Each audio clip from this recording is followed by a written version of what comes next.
Maybe your reading room, the books you read, or the room which you have your television in, and you don't want him to come there because you are watching certain things he won't like. He'll knock a few times, but after some time, he'll just leave you. Have you noticed how now you can see some dirty movies and you don't even feel disturbed about it? Is it because you say you've graduated? No. The Lord stopped knocking. He stopped knocking at that door. He tried a few times and you didn't want to let him in. He's left you. He's still there in the house somewhere. But that room, some rooms in your house are dark. And you have chosen to keep them. Your mind, for example. I remember when I was young and I was doing well in my profession in the Navy, and I realized God had given me a good mind. And I was 21 years old, and I said, now what am I going to use this mind for? I can either use it for God or for myself. That's my choice now. He knocks. And you say, no, I'll give you a little bit of time here once in a while. You can visit this room, but you can't control this room. My mind is for myself. With my mind, I can make money. I can become famous. I'll tell you honestly, I could have done both. But I'm thankful I didn't go that way. I asked Jesus to come in and use my mind to make me understand Scripture, which so many theologians and preachers and professors had made so complicated to people. And I said, Lord, you've given me a clear mind. Let me use it to understand Scripture so that I can explain Scripture to educated college graduates and to simple villagers equally. But Jesus could speak to both. And I decided to give my mind to Him. And I'm so thankful. You got a good mind. Many of you sitting here, I know you got a very good mind. And the proof of it is that you do so well in your profession when you apply your mind to it. Have you ever thought of allowing Jesus to make use of that mind for His kingdom, for His glory? That you could devote your time a little more to the study of the Scriptures? Let Him in, let Him in. It's our choice, whether we want to ultimately be a spiritual father and mother and be a blessing to others, or whether we'll grow up to the ripe old age of 80 and remain a baby, dirtying our diapers, and still drinking milk, with a feeding bottle in our mouth at 80 years old. You can choose that way if you want. I did not want it. So you see, John speaks about those who are children, who are receiving, and fathers who are giving. And you ask any father or mother sitting here or anywhere in the world, would you rather become a child all over again? Or would rather be a father and mother and have children? I think all of you parents will agree that having children is a bit of a nuisance as well. It's a blessing, I know, but it's also a bit of a nuisance. It takes a lot of our time and takes a lot of our patience. It takes a lot of our money and takes away a lot of our sleep. I could list a lot of other things like that it takes away. But how many of you who have children would say, yeah, I'd rather not be with children? Not one. It's worth it, right? All the lost sleep, lost money. Think of how rich you would have been if you had no children. Think of how much sleep you would have got if you had no children. Think of how patient, how peaceful your life would have been at home if you had no children.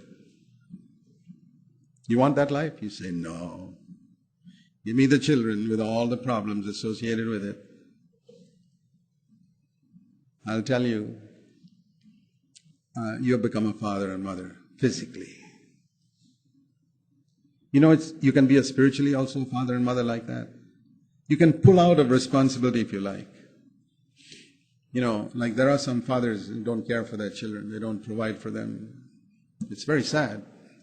There are very few like that. In India perhaps because our culture is more family-oriented, but in many Western countries. Now, I've actually read of a father who was holding a child. This is a true story. It's unbelievable but true.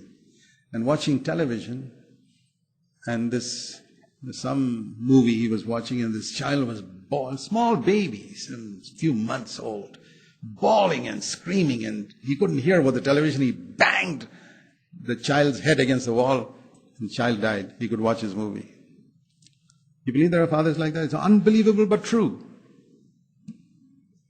Totally irresponsible. They only think of, it's a nuisance, that child. I want to watch this TV program. You know, spiritually, how many people there could be like that sitting here? You're horrified when you hear a story like that. Oh dear, how would anybody ever treat a baby like that? Because he wanted to enjoy himself. He didn't want the nuisance of a child disturbing his watching a TV program. Is it possible that spiritually you're like that? You don't want to be a father spiritually because you just want to receive. You want to be blessed all the time. You don't want to take any responsibilities in the church. And even if you sign up for something in the church, you don't turn up to do that because you're watching something interesting. You're just like that father. What's the difference between you and that father? Absolutely none. The only thing, that father gets arrested by the police and you don't. That's all. You see, we don't become a blessing because we don't want to. It's too much of a nuisance. You know, if you take a couple who are considering marriage and show them a video of all the things that married couples have to go through, you know, the thousands of diapers they have to change, and then another baby comes along, and then all the problems with standing in long lines to get even entry into the kindergarten for the child, and all the problems in life, I think they'll say, listen, I think we better not get married. We just be friends. And yeah, it's such a nuisance. But thank God that He doesn't allow us to see all that before we get married. We think marriage is just, I'm in love with this girl or this boy, and we're just going to have a wonderful time. Well, that's fine as long as you don't have any children. No, even those who don't have children. I know a lot of people who say honey, love, darling, and all that for 6 months, and then they can't stand the sight of you, and some names I don't want to mention here, which they use towards each other. Yeah. So, it's because of we want to receive and receive and receive and receive. And there's a blessing in receiving, but you know that verse which says it is more blessed to give than to receive. Jesus said that in Acts 20, verse 35. It's more blessed to give than to receive. And that's a father. A child is receiving, that's a blessing in that. A father is more blessed because he gives. He thinks of how he can bless others at personal sacrifice. Is there a single father or mother here who has blessed their children without sacrifice? Not one in the world. You cannot bless your children without personal sacrifice. It requires a lot of sacrifice to have children. And if you have many children, it requires a tremendous amount of sacrifice to take care of them. Tremendous amount. So, in this, when we think of what the Apostle John speaks about children and fathers, you know there's an in-between stage, young men. So let's look at these three.